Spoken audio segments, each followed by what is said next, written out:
Санхүүгийн хоршооны тухай хуулийн төслийг заяавал гишүүний амтаар өргөн барьсан.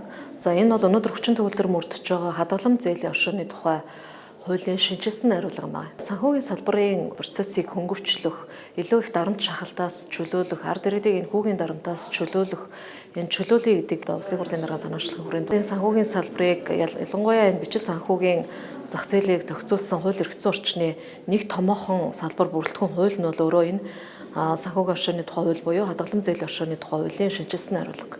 Тэгэхээр энэ хуулийн дээр бид бас авч үзэх шаардлагатай хэд хэдэн гол концепц үзэл санаанууд бий. Хэдийгээр хадгалам зээлийн хоршоо байгуулагдаад олон жилийн нүрийг одоо үзэж байгаа ч гэлээ гэсэн зөвхөн өнөөдөр эрх зүйн байдал нь энэ хоршоодыг бүртгэх чиглэлийн эрх зүйн зохицуулттай.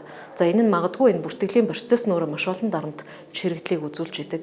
Нөгөө талдаа ард иргэд яг энэ хуулийн цорхоогоос болж зээлийн хүүгийн давхар дарамтанд орох эрсдэл нөхцөлийг бас энэ хууль үүсгэж байгаа. Тийм учраас өнөөдөр бид энэ хадгалам зээлийн хоршоо буюу санхүүгийн хоршоод ямар түвшинд ажиллах юм?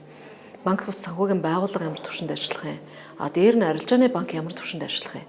За энд хэн хяналт тавих юм? Энэ одоо хувьцаа эзэмшигчид буюу өөрөөр хэлбэл энэ хадгалам зээлийн хоршоог бүрдүүлж байгаа энэ хоршооны гишүүдийн эрх ашигыг яаж хангах юм? Хоршооны гишүүн зөвхөн зээл авах ёстой.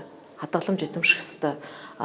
Банк ус одоо санхүүгийн байгууллагын үйл ажиллагаанаас ялгаатай зөвхөн энэ бол хоршооныхоо гишүүдэд үйлчлэх ёстой. Ашигын төлөө бас байгууллага байх ёстой. Гэтэл ашиг олохын төлөө хоршооны гишүүн бус хүнд өндөр хүүтэй зээл олгоод тэр зээлийн хүүгээрээ ашиг олдог ийм цөөхөн одоо албан ёсны гишүүнтэй зээл авсан хүн болгоно гишүүн болдог 6-7 мянган гишүүнтэй болцсон ирнэ. Бодит амьдрал дээр нэг одоо 60 хүрэхгүй хүнтэй ийм хадгалам зээлийн хоршооны хэлбэртэй мөнгө хүлээлтийн схем хүртэл үүссэн байна гэж үзэж байгаа. Тийм учраас энэ нөхцөл байдлыг чөлөөлж ард иргэдийг зээлийн дарамтнаас энэ хүүгийн дарамтнаас чөлөөлөхийн тулд өнөөдөр энэ хадгалам зээлийн хоршооны тухай хуулийн шинжилсэн найруулгыг хаврын чуулганд бид хэлц хэсгийг оруулахаар бэлтгээд ажиллаж байна.